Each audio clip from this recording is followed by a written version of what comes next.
전능하사 천지를 만드신 하나님 아버지를 내가 믿사오며 그 외아들 우리 주 예수 그리스도를 믿사오니 이는 성령으로 잉태하사 동정녀 마리아에게 나시고 본디오 빌라도에게 고난을 받으사 십자가에 못 박혀 죽으시고 장사한 지 사흘 만에 죽은 자 가운데서 다시 살아나시며 하늘에 오르사 전능하신 하나님 우편에 앉아 계시다가 저리로서 산자와 죽은 자를 심판하러 오시리라.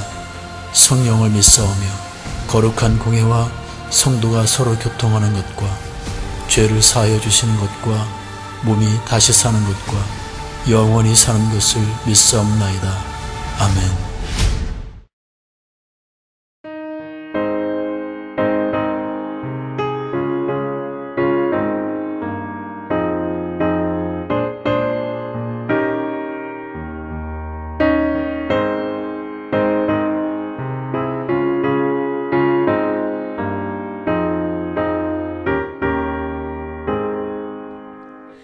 나 주를 멀리 떠났다 이제 옵니다. 나 죄의 길에 시달려 주여 옵니다. 나 이제 왔으니 내 집을 찾아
제 3장. 모세가 그의 장인 미디안 제사장 이드로의 양떼를 치더니 그 떼를 광야 서쪽으로 인도하여 하나님의 산 호렙에 이르매 여호와의 사자가 떨기나무 가운데로부터 나오는 불꽃 안에서 그에게 나타나시니라. 그가 보니 떨기나무에 불이 붙었으나 그 떨기나무가 사라지지 아니하는지라. 이에 모세가 이르되 내가 돌이켜 가서 이 큰 광경을 보리라. 떨기나무가 어찌하여 타지 아니하는고. 그때에 여호와께서 그가 보려고 돌이켜 오는 것을 보신지라. 하나님이 떨기나무 가운데서 그를 불러 이르시되 모세야, 모세야. 내가 여기 있나이다. 이리로 가까이 오지 말라. 내가 선 곳은 거룩한 땅이니 내 발에서 신을 벗으라. 나는 내 조상의 하나님이니 아브라함의 하나님, 이삭의 하나님, 야곱의 하나님이니라. 모세가 하나님 배웁기를 두려워하여 얼굴을 가리매 내가 애굽에 있는 내 백성의 고통을 분명히 보고 그들이 그들의 감독자로 말미암아 부르짖음을 듣고 그 근심을 알고 내가 내려가서 그들을 애굽인의 손에서 건져내고 그들을 그 땅에서 인도하여 아름답고 광대한 땅, 젖과 꿀이 흐르는 땅, 곧 가나안 족속, 헷 족속, 아모리 족속, 브리스 족속, 히위 족속, 여부수 족속의 지방에 데려가려 하노라. 이제 가라. 이스라엘 자손의 부르짖음이 내게 달하고 애굽 사람이 그들을 괴롭히는 학대도 내가 보았으니 이제 내가 너를 바로에게 보내어 너에게 내 백성 이스라엘 자손을 애굽에서 인도하여 내게 하리라. 내가 누구이기에 바로에게 가며 이스라엘 자손을 애굽에서 인도하여 내릴까? 내가 반드시 너와 함께 있으리라. 네가 그 백성을 애굽에서 인도하여 낸 후에 너희가 이 산에서 하나님을 섬기리니 이것이 내가 너를 보낸 증거니라. 할렐루야. 오늘 5월 첫 번째 주일입니다. 내가 여기 있나이다. 이런 제목의 말씀으로 준비한 말씀 함께 나눌 때에 은혜의 시간 될 줄 믿습니다. 이것은 무엇이겠습니까? 이것은 나 자신을 다른 사람과 비교하여 나를 무능하고 무가치한 존재로 여기는 만성적인 자기 비하입니다. 내 삶의 전 영역이 다른 사람과 비교하여 좋을 곳이 없다라고 여기는 만성적인 자기 비하입니다. 이것이 더 심해지면 자기 학대와 자기 부정으로 표출되기도 합니다. 결국 자기 상실감에 빠져 자기 스스로를 인생 패배자로 정죄하기도 합니다. 이것이 무엇이겠습니까? 이것은 바로 열등감입니다. 인생에서 여러 복잡한 감정들 중 가장 극복하기 어려운 것이 열등감일 것입니다. 그것도 가까운 친구와 동료를 향한 열등감은 마음에 지울 수 없는 상처를 남기게 되지요. 저 사람 저렇게 잘만 사는데 나는 왜 이 모양 이 꼴일까? 이것이 내 한계일까? 내가 이렇게 살다가 내 인생 끝이 나는 것일까? 이러한 열등감은 결코 좋은 생각이 아닙니다. 내가 하나님의 사람이다 라는 분명한 확신이 있다라고 한다면 어찌 이런 열등감에 사로잡혀 허구한 날 나는 안 된다, 나는 못한다, 이것이 내 인생의 한계다라면서 인생 패배자로 내 삶을 옥죄며 살 수가 있겠습니까? 이것은 사탄의 속성입니다. 열등감은 분명 사탄의 속성입니다. 우리는 법의 신 그리스도를 모신 질그릇인데 어찌 열등감에 스스로를 망가뜨리며 살 수가 있겠습니까? 고린도후서 4장 7절 말씀입니다. 우리가 이 보배를 질그릇에 가졌으니 이는 능력의 힘이 큰 것이 하나님께 있고 우리에게 있지 아니함을 알게 하려 함이라. 우리가 왜 열등감의 노예로 천근만근 무거운 발걸음을 옮기며 오늘을 살고 있다는 말이겠습니까? 그것은 곧잘 부서지는 질그릇 같은 나 자신만 바라보기 때문입니다. 동시에 내 안에 계신 보배로우신 그리스도 예수를 바라보지 않기 때문입니다. 돈다발을 담고 있는 상자를 받을 때 돈다발을 담고 있는 상자를 보십니까? 아니면 상자 속에 담긴 돈을 보십니까? 짜장면을 먹을 때에 짜장면을 담고 있는 그릇을 보십니까? 아니면 짜장면을 보십니까? 오늘 우리가 열등감에 노출이 되어 무기력한 이유는 여전히 나 자신만 바라보기 때문입니다. 역시 여러 복잡한 감정들 중 열등감이 가장 극복하기 힘든 감정이면 틀림이 없다 하겠습니다. 하지만 바로 그때야말로 내 안의 보배를 보아야 할 때인 줄 분명히 믿습니다. 예수님께서 제자들을 재촉하셔서 바다 건너편으로 건너가게 하시고 돌풍을 던지셨습니다. 그렇게 하셨던 이유는 그들이 하나님만, 주님만 보도록 하시기 위함이었습니다. 열등감을 극복하기 힘든 상황이야말로 주를 향한 우리의 믿음을 다시 한번 점검하고 다시 한번 믿음을 세울 때인 줄 분명히 믿습니다. 열등감에 사로잡혀 있을 때야말로 내 마음의 주께로 가장 활짝 열려 있을 때이기 때문입니다. 그만큼 상황 극복에 목말라 할 때이기 때문이지요. 모세가 열등감에 사로잡혀 있던 대표적인 그러한 사람이었습니다. 하나님께서 그를 찾아오셔서 모세야, 모세야 하시며 2번씩이나 그의 이름을 부르셨지만 모세는 열등감 때문에 하나님을 피하는 일에만 급급했던 그러한 사람이었지요. 40년간 철저히 망가진 자존감에 따른 열등감 때문이었던 것입니다. 2절 말씀입니다. 여호와의 사자가 떨기나무 불꽃 가운데에서 그에게 나타나시니라. 그가 보니 떨기나무에 불이 붙었으나 사라지지 아니하는지라.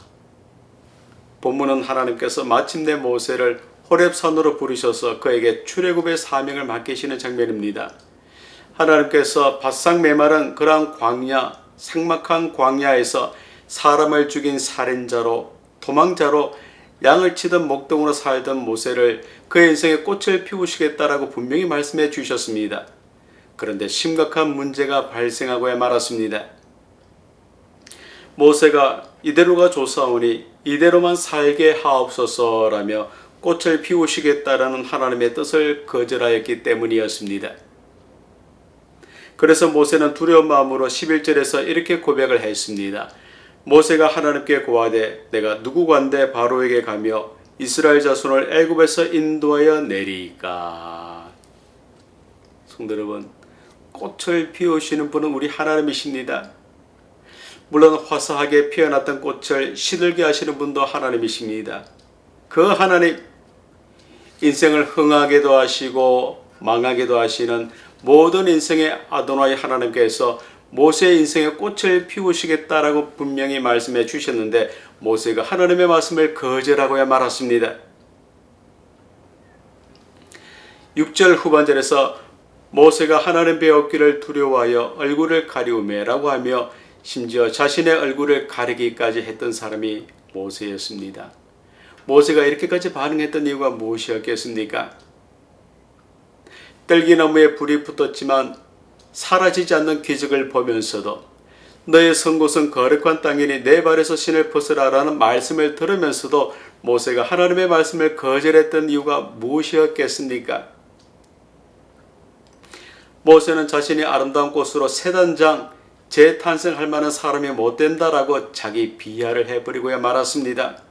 나 같은 사람, 나 같은 도망자요 양치기가 어찌 하나님의 일을 할 수 있다는 말인가라고 하면서 열등감에 사로잡혀 있었기 때문이었습니다. 모세 역시 주와 객 본질과 비본질을 혼동해 버렸기 때문이었습니다. 뜻을 이루어 나가실 하나님을 목도하지는 않고 열등감에 사로잡힌 빈 껍데기인 자신만을 바라보았기 때문이었습니다. 모세의 겸손이 아니었습니다. 물론 하나님의 일을 함에 있어 지나친 겸손도 걸림돌이 될 수 있음을 우린 결코 잊지 말아야 할 것입니다. 성도 여러분, 그리스도인이란 어떤 사람을 두고 하는 말이겠습니까? 그리스도인이란 그리스도와 같은 사람일 것입니다. 한 사람 한 사람이 모두가 소중합니다. 우린 밤낮 하나님의 시선을 사로잡고 있는 하나님의 특산품임을 결코 잊지 말아야 합니다. 이런 우리가 우리 자신을 하나님의 계획 속에 있는 우리의 존재보다 열등한 존재, 못난 존재로 스스로를 비하시킨다면 어찌 이런 우리의 인생에 하나님께서 꽃을 피우시겠습니까? 하나님 없이는 우린 분명 열등한 존재일 뿐입니다. 하나님 없이는 껍데기에 갇힌 질그릇 같은 존재일 뿐입니다. 하나님 없이는 꽃을 피울 수 없는 나약한 존재일 뿐입니다. 그래서 하나님은 출애굽의 지도자로 모세를 세우시기 위해 먼저 그의 열등감을 치유하셔야만 하셨던 것입니다. 의사가 환자를 고치기 위해서 그의 몸에 칼로 살을 찢고 또 상처를 덜어내듯이 하나님께서 모세의 열등감을 치유하시기 위해서 먼저 그의 문제를 드러내셔야만 하셨습니다. 그 첫 번째가 자기 상실이었습니다. 11절 말씀입니다. 모세가 하나님께 고하되 내가 누구간데 바로에게 가며 이스라엘 자손을 애굽에서 인도하여 내리까.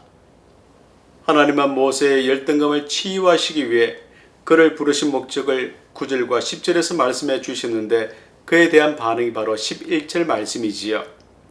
나는 그만한 가치가 없는 사람입니다. 나는 별 볼 일 없는 사람입니다. 나 아닌 다른 사람을 찾아보시고 나 아닌 다른 사람을 이용하십시오라고 하면서 하나님의 뜻을 모세가 거절하고야 말았습니다. 그의 인생에 꽃을 피우시겠다라는 하나님의 말씀을 모세가 거절하고야 말았습니다. 모세는 내가 누구간데 이렇게 반응했습니다. 즉 내가 나를 모르겠다 그런 뜻이었지요. 내가 하나님 앞에 어떤 가치 있는 존재인지 내가 나를 모르겠다 그런 뜻이었습니다. 내가 어디에서 왔는지, 내가 지금 왜 여기 있는지, 내가 지금 무엇을 하고 있는지, 내가 지금 어디로 가고 있는지, 내가 누구인지 내가 나를 알 수 없다라는 자기 상실감에 빠져버렸기 때문이었습니다. 자기 자신을 잃어버리고야 말았던 사람이 바로 모세였습니다. 열등감을 초래하는 이유 중에 하나가 바로 자기 상실입니다. 믿음의 사람이든 믿음이 없는 사람이든 광야와 같은 인생살이를 살다 보면 누구나 다 빈 마음 또 빈 몸일 때가 있습니다. 깊은 외로움과 상실감에 홀로 절망할 때가 참 많습니다. 모세가 자기 자신을 잃어버리고 하나님 앞에 벌거벗은 모습의 빈 털털이었을 뿐이었습니다. 오늘 우리의 문제는 내면이 텅 비어 있으며 내면이 완전히 망가져 있다는 사실입니다. 보배신 주님을 담은 우리의 내면이 망가져 있으니 자기 상실에 빠지게 되는 것이겠지요. 자기 상실에 빠져 있다면 내면을 들여다보고 수리를 해야 하는데 모세처럼 바깥 껍데기만 주구장창 주목하고 있을 뿐입니다. 속이 망가진 사람이 바깥을 채운다고 무엇이 어떻게 달라질 수가 있겠습니까? 이 모습이야말로 회칠한 무덤일 것입니다. 모세는 40년간의 광야 생활로 그의 내면마저 완전히 무너진 상태였습니다. 그래서 하나님께서 모세의 무너진 내면을 들추시고 치료를 하시고자 그를 부르셨던 것입니다. 내면, 속 사람을 하나님으로 채워나가십시오. 이런 나의 인생에 하나님께서 반드시 아름다운 꽃을 피워주시게 되실 줄 믿습니다. 하나님께서는 모세의 열등감을 치유하시기 위해 그의 두 번째 문제를 드러내셨습니다. 그것은 바로 자기 불신이었습니다. 출애굽기 4장 1절 말씀입니다. 모세가 대답하여 가로되 그러나 그들이 나를 믿지 아니하며 내 말을 듣지 아니하고 이르기를 여호와께서 내게 나타나지 아니하셨다 하리이다. 40년 전에 애굽의 왕자로 호사스럽게 살 때에는 모든 사람들이 그를 인정하고 따랐습니다. 하지만 그 후 40년간 열악한 광야에서 양치는 목동으로 살았기 때문에 아무도 그의 말을 믿고 따르지 않을 것이다 라고 하면서 모세가 하나님의 뜻을 거절하고야 말았습니다. 그렇습니다. 자기 상실과 함께 자기 불신이 열등감의 중요한 원인일 것입니다.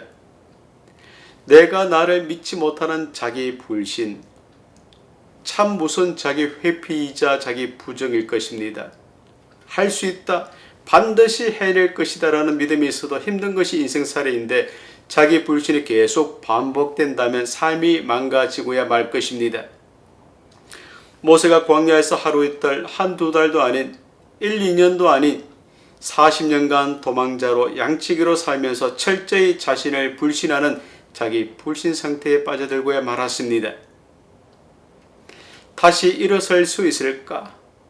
내가 애굽의 왕자의 신분 때처럼 많은 사람의 인정을 받는 자로 다시 일어설 수 있을까? 이런 생각들로 자기 불신을 하고야 말았던 것입니다. 이런 불신이 도미노처럼 일어나 모세의 정체성을 마구 흔들어 놓고야 말았습니다. 그러니 그가 하나님의 뜻을 거절할 수밖에 없었던 것이겠지요. 성도 여러분, 모세처럼 자기 불신의 늪에 빠지게 된다면 삶의 도전조차 잃어버리고야 말 것입니다. 자신감이 다 없어지기 때문입니다. 벽에 부딪힐 것 같아 아예 도전조차 하지 않습니다. 그러니 허구한 날 다람쥐 쳇바퀴 돌듯이 반복되는 일상의 삶 가운데 갇혀 삶의 열정을 다 잃어버리고 하나님을 경험치 못하게 될 것입니다. 내가 정말 이런 사람이었나? 내가 이 정도밖에 안 되는 사람이었나? 라고 자책하면서 불신의 늪으로 빠져들게 될 것입니다. 자기 불신이 정말 무섭습니다. 자기 불신이 반복되면 역시 삶이 붕괴가 될 것입니다. 내 인생의 꽃을 피우고자 하시는 하나님마저 거절하는 악수를 두고야 말 것입니다. 하나님께서 모세의 열등감을 치유하시기 위해 세 번째 문제를 드러내셨습니다. 그것은 바로 그의 무력감이었습니다. 출애굽기 4장 10절입니다. 모세가 여호와께 고하되 주여 나는 본래 말에 능치 못한 자라 주께서 주의 종에게 명하신 후에도 그러하니 나는 입이 뻣뻣하고 혀가 둔한 자니이다. 사명을 맡기시는 하나님께 모세가 계속 딴지를 걸었습니다. 하나님, 저에게는 그럴 만한 능력도 지식도 지혜도 없습니다. 저같이 무기력한 자가 어찌 하나님의 일을 감당할 수가 있겠습니까? 물론 모세는 한때는 애굽의 문물을 다 익혔던 능력자였습니다. 모든 것이 다 가능하다 할 정도로 자신감이 아주 충만할 때가 있었던 사람이 바로 모세였습니다. 하지만 미대한 광야 생활은 그를 인생의 밑바닥으로 던져 넣어 무기력한 존재가 되게 했습니다. 우울감, 좌절감, 살다 보면 모세처럼 우리 또한 밑도 끝도 없는 바닥을 헤매며 무력감에 혼을 빼놓을 때가 있습니다. 더군다나 모세처럼 강산에 4번씩이나 변하는 세월이 흘렀다면 이제는 늦었다, 다시 시작하기에는 너무 먼 곳까지 와버렸다며 무력감에 혼을 빼놓을 때가 있습니다. 모세가 이런 상태였습니다. 내일의 희망도 내일의 계획도 없이 그저 양치기 목동이 자신이 걸머져야 할 운명으로 치부하며 무력감에 빠진 상태였습니다. 그래서 모세는 자신에게 사명을 맡기시는 하나님께 이런 고백을 하게 되었습니다. 모세가 가로되 주여 보낼 만한 자를 보내소서. 인생의 아름다운 꽃을 피우시겠다라는 하나님의 말씀에 내가 모세처럼 거절만 하며 오늘을 살고 있지는 않습니까? 지금 내가 무력감에 넋을 놓고 살고 있지는 않습니까? 그래서 모든 게 귀찮고 우울하여 우울증에 걸려 있습니까? 전능하신 하나님께 삶의 송두리째 맡겨 드리십시오. 할 수 있는 척 하지 않아도 괜찮습니다. 괜찮은 척 하지 않아도 괜찮습니다. 모든 것이 아무런 문제 없다라고 덮어버리지 않아도 괜찮습니다. 힘들면 힘들다고, 아프면 아프다고, 지혜가 없다면 지혜가 없다고 하나님께 부르짖으십시오. 하나님께 털어놓으십시오. 나의 영혼이 잠잠히 하나님만 바라며 나의 구원이 그에게서 나오는도다. 하나님 앞에서 솔직한 나를 하나님께서 귀하게 보시고 출애굽의 사명을 반드시 맡겨주실 것입니다. 나를 나보다 더 잘 아시는 내 하나님께서 모세처럼 내 삶의 터전에 아름다운 꽃을 피우시게 될 줄 분명히 믿습니다. 하나님께서는 모세의 열등감을 치유하시기 위해 그의 문제를 먼저 드러내셔야만 하셨습니다. 그리고 본격적으로 열등감을 치유하시기 위해 그를 부르시고 그에게 사명을 맡기셨습니다. 4절 말씀입니다.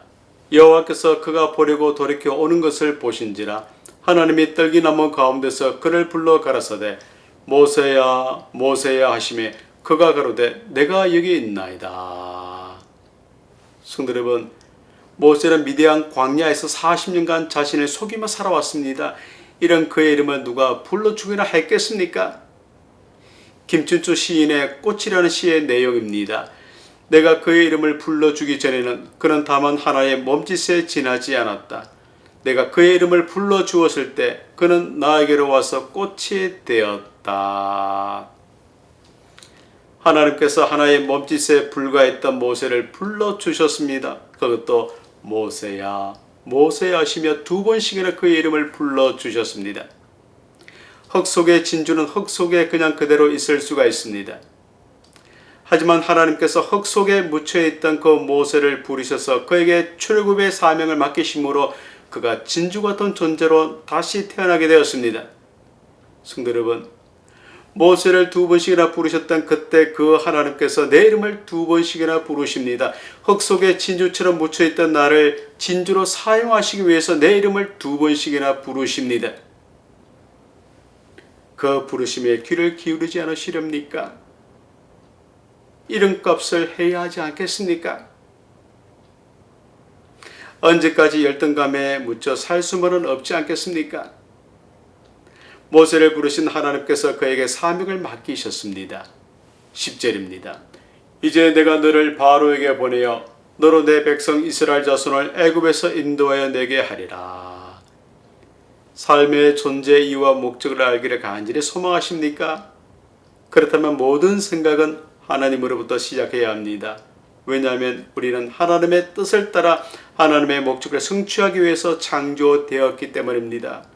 우리가 하나님을 위해 창조가 되었지 하나님께서 우리를 위해 존재하시는 것이 아님을 우리는 결코 잊지 말아야 합니다. 삶이란 하나님께서 계획하신 목적에 따라 하나님께서 우리를 사용하시는 일입니다. 우리의 목적을 위해 우리가 하나님을 사용하는 것이 결코 아닙니다. 모세가 마침내 그를 향한 하나님의 때와 장소에서 하나님의 방식으로 하나님의 일을 부여받게 되었습니다. 하나님께서 모세에게 이스라엘을 애굽에서 구해낼 사명을 맡기시면서 한 가지 분명한 약속을 해 주셨습니다. 그것이 무엇입니까? 12절 말씀입니다. 하나님이 가라사대 내가 정녕 너와 함께 있으리라. 이것만큼 삶의 안전보장이 또 어디에 있겠습니까? 모든 인생의 산성이시요 요새이시요 반성이신 하나님께서 기가 막힐 웅덩이와 깊은 수렁에서 건져내시겠다라는 말씀만큼 우리에게 안전보장이 되는 말씀이 또 어디에 있겠습니까? 하나님은 내가 정녕 너와 함께 있으리라 라고 하시면서 사명은 모세의 힘만으로 되는 것이 아님을 알려주셨습니다. 하나님께서 모세와 함께 하실 때만이 가능한 일임을 그에게 분명히 말씀해 주셨습니다. 성도 여러분, 모세와 함께 하셨던 그때 그 하나님께서 오늘 나와 함께 하십니다. 모세의 하나님이 나의 힘이 되시는 나의 여호와 나의 하나님이심을 분명히 믿으십시오. 그 하나님께서 내 삶을 통해 하나님의 목적을 이루어 가심을 분명히 믿으십시오. 물론 목적에 충실한 삶, 목적이 이끄는 삶을 사노라면 인생을 후려치는 풍랑을 만나기도 합니다. 하지만 풍랑이 내 인생을 마구잡이 때리는 순간은 모세의 하나님께서 나와 함께 하심을 알려주시기 위한 하나님의 방식임을 꼭 믿으시기를 부탁드립니다. 이 일을 위해 내 안에 열등감을 잠재우시고 하나님께서 내 배후에서 나와 동행을 하십니다. 5절 말씀입니다. 하나님이 가라사대 이리로 가까이 하지 말라. 너의 선 곳은 거룩한 땅이니 내 발에서 신을 벗으라. 하나님께서 호렙산에 오른 모세에게만 주셨던 말씀이 결코 아닌 줄 압니다. 우리 모두에게 동일하게 하신 하나님의 말씀입니다. 시간이 살아계신 하나님의 면전이요 하나님께서 거하시는 거룩한 공간입니다. 거룩하신 하나님께서 나와 동행하심을 믿는다면 열등감의 신발을 벗어버려야 할 것입니다. 하나님 앞에서 내 정체성, 내 자아성을 바로 정립해야 합니다. 내가 나를 지으신 하나님을 바로 알고 나와 동행하심을 믿을 때 열등감이 치유되고 영혼이 새롭게 태어나는 경험을 하게 될 줄 분명히 믿습니다. 지금 내 삶을 휘감고 있는 문제가 무엇입니까? 왜 그것이 문제겠습니까? 그 문제의 본질이 무엇이겠습니까? 나 아닌 다른 사람이 문제겠습니까? 아니면 지금 내가 직면한 상황이 문제겠습니까? 문제는 빈 껍데기만 바라보는 잘못된 내 정체성이 모든 문제를 야기시키는 근본 문제임을 우린 결코 잊지 말아야 할 것입니다. 사명 감당을 위해 신발을 벗어버려야 하지 않겠습니까? 나를 지으신 하나님 앞에서 열등감을 지워버리고 내 정체성을 새롭게 정립해야 하지 않겠습니까? 내가 광야에서 못난 사람으로 사는 이유는 빈 껍데기만 보면서 내 자아, 내 주관, 내 생각만이 늘 앞서기 때문입니다. 그래서 상황과 처지에 따라 말씀을 내 마음껏 요리하고 변명하고 합리화하며 오늘을 살기 때문입니다. 내 문제는 결국 가난이나 질병이 아니라 하나님을 떠나 스스로 높아진 내 자아일 것입니다. 못난 열등감에 억눌린 내 자아의 해결책은 오직 내 죽음뿐입니다. 하나님 앞에 엎드려 내 삶 전반을 넘길 때 건강한 정체성을 다시금 회복해야 될 것입니다. 하나님만 바라는 믿음을 회복하게 될 줄 분명히 믿습니다. 성도 여러분, 뜻이 나로 통해 이루어지도록 하나님께서 나를 모세처럼 메마른 광야에서 연단을 시키십니다. 그것도 모세처럼 강산이 여러 번 변하도록 나를 장시간 광야에서 연단시키십니다. 그렇다면 하나님의 뜻을 위해 내 모든 것을 온전히 내려놓고 포기할 수 있어야 하지 않겠습니까? 나를 비우고 내 안에 하나님을 모시는 일이야말로 열등감을 극복하고 건강한 정체성을 확립하는 길이 될 것입니다.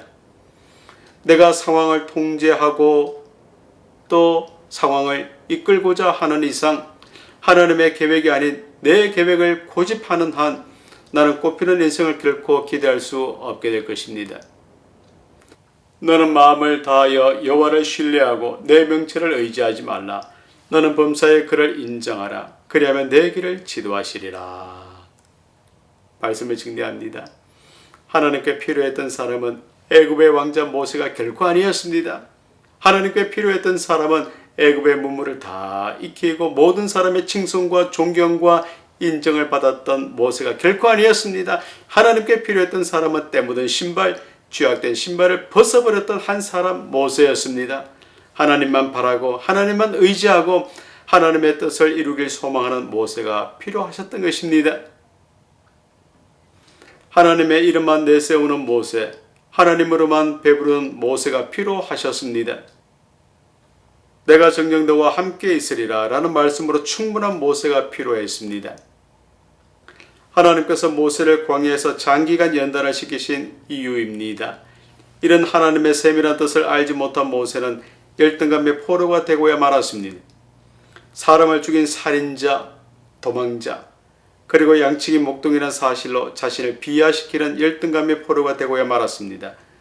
그런데 바로 그때에 하나님께서 모세를 부르시고 그의 열등감을 치유하시고 출애굽의 지도자라는 사명을 그에게 맡기셨습니다. 그렇습니다. 내가 내 안에 애굽의 왕자의 성량을 다 버리고 때로는 나를 비하시키기까지 하는 단계까지 이를 때야말로 하나님께서 나를 부르실 때이고 사명을 맡기실 때일 것입니다. 이 순간에야말로 열등감을 극복하고자 하나님께 내 마음을 완전히 오픈해야 할 때이기 때문입니다. 내 모든 꿈과 계획이 산산조각이 난 상황에서도 모세의 하나님은 내 삶의 배후에서 뜻을 이루어 가십니다. 내 열등감, 내 부족함 때문에 하나님께서 하시는 일이 방해받지 않으십니다. 내 실수 때문에 하나님의 하시는 일이 실패하지도 않으십니다. 내 포기 때문에 하나님께서 절망하지도 않으십니다. 하나님께서 상한 내 마음을 터치해 주십니다. 내가 정녕 너와 함께 있으리라 라고 하신 하나님의 부름에 믿음으로 순종하여 출애굽의 역사를 이루어 가신 우리 모든 성도들이 다 되시기를 주 예수 그리스도 이름으로 간절히 축원드립니다.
성도 여러분, 우리가 하나님의 은혜를 거부하고 우리의 능력과 우리의 방식을 따라 살면서부터 우리 인생 가운데 가시가 돋아나기 시작했습니다.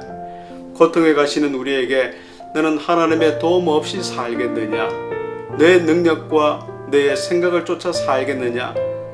그렇게 산다면 너의 앞길에 가시만 돋아나게 될 것이다 라고 알려주고 있습니다. 그러므로 인생의 가시에 찔릴 때 가시의 외침에 귀를 기울일 수 있어야 합니다. 인생의 가시에 찔려 고통당하는 사람들이 참 많습니다. 그들은 왜 나에게 이러한 고통이 찾아왔을까? 왜 하필 나에게 하나님께서 이러한 고통을 주실까라면서 원망과 불평을 토해내기도 합니다. 그러나 원망하고 불평하기 전에 고통의 의미를 발견해야 합니다. 왜냐하면 고통의 모든 배후에 하나님의 섭리가 다 담겨져 있기 때문입니다. 이것을 깨닫고 하나님의 뜻이 이루어지기를 원하며 사는 사람이 행복한 사람일 것입니다. 이 믿음의 자세로 한 주간 승리하시는 행복한 삶을 살아가시는 저와 여러분의 삶이 되어야 할 줄 믿습니다. 지금은 우리 주 예수 그리스도의 은혜와 성부 하나님의 극진하신 사랑과 성령 하나님의 감동, 감화, 교통, 충만하심이 내 안에 못된 나를 내려놓고 내가 여기 있나이다 라면서 나를 부르시는 하나님의 말씀에 순종함으로 출애굽의 사명을 다하기로 다짐하고 결단하는 모든 믿음의 백성들과 그 가정과 일터 위에 지금으로부터 영원토록 함께 있을지어다. 아멘.